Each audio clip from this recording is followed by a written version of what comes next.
Good evening, everyone. Pastor Andrew here with another devotional for us on the attributes of God.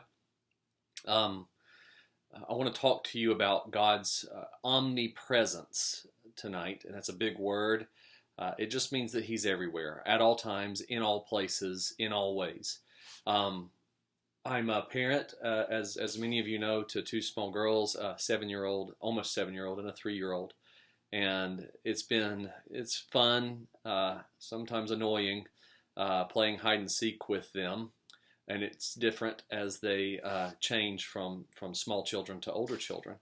Everly, my youngest, whenever she wants to hide from us, well, she's starting to outgrow this now, but she'll just simply place her hands over her eyes, or she'll cover herself up with a blanket, and we pretend like we don't know where she's at.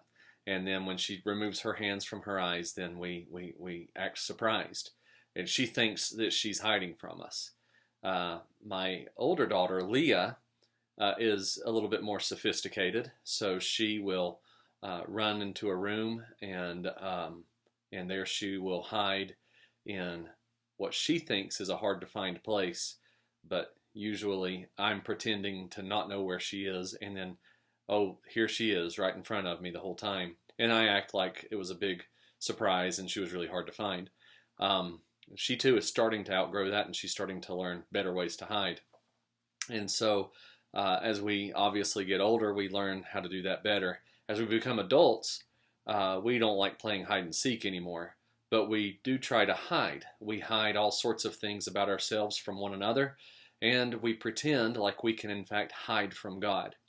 The doctrine of the omnipresence of God teaches us that there is nowhere we can go to hide from the Lord. And there are a number of passages that teach this, but maybe the most poignant is Psalm 139, the entire chapter. I would recommend you go read. But just to highlight a few verses from it, verses 7 through 10, David writes, "Where shall I flee from your presence? If I ascend to heaven, you are there. If I make my bed in Sheol, you are there." That's the abode of the dead. "If I take the wings of the morning and dwell in the uttermost parts of the sea, even there your hand shall lead me, and your right hand shall hold me." Right now, SpaceX and Elon Musk are working on plans to have people land on Mars by the year 2030. And as I understand it, that's a one-way trip, and people are signed up to go. And the doctrine of the omnipresence of God says that as they land on Mars, God will be just as present there as He has been here on Earth.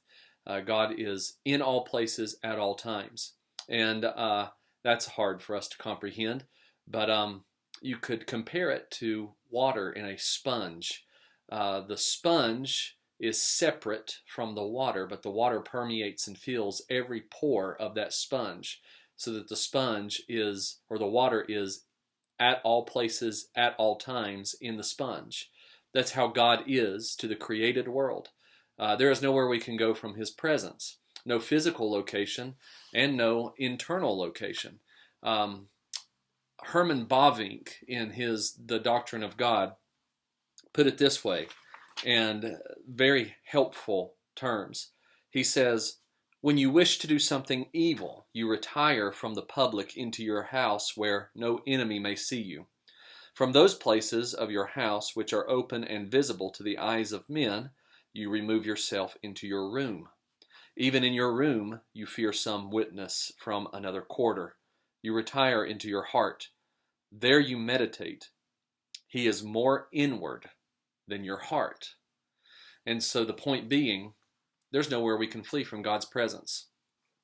And that should be a deterrent for us in our desires to sin against God. But it also should be an incredible encouragement, because there's no place where God is not there with us in our darkest moments. Even when we have thought we were fleeing from Him, He is there.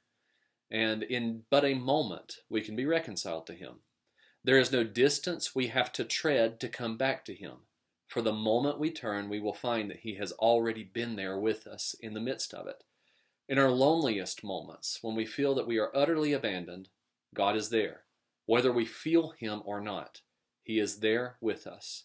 I hope that this will encourage you to consider God is present right now with you as you are hearing the broadcast of this message. He has never left you. He can never leave you. You can never leave him. And so, some things to think about. How does the doctrine of God's omnipresence encourage you? How does it make you feel that God has always been present at every moment of your life and will never leave you? God bless and